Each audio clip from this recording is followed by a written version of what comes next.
Welcome to Not Milk Never Milk. Subscribe if you're lactose intolerant. In this video, I will show how to make delicious rice and peas with canned beans.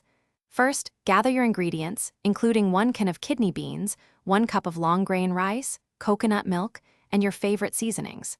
Next, rinse the rice thoroughly under cold water until the water runs clear. This removes excess starch. Then, drain and rinse the canned kidney beans to reduce sodium and improve flavor.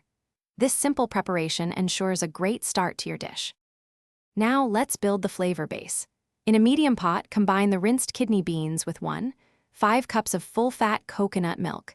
Add your aromatics, 1 small diced onion, 2 minced cloves of garlic, and a fresh sprig of thyme.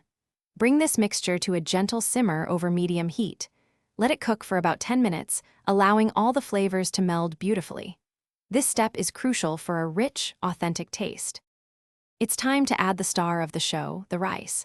Carefully stir the rinsed long-grain rice into the simmering bean and coconut milk mixture. Add 1 teaspoon of salt and any other desired spices.